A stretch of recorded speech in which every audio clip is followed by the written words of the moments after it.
конечно, спасибо моему папе, который меня посадил, сказал: у тебя получается, рисуй.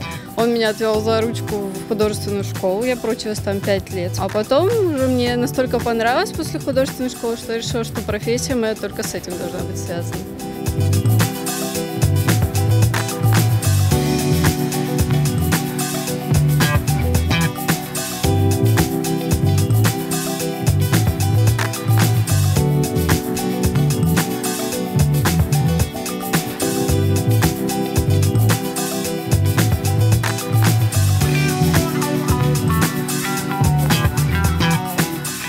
Я нарисовала 2 тарелки и оставила их в стороне. Потом пришел муж, увидел и сказал: это офигенно, давай продолжай. И тогда меня это немножко вдохновило.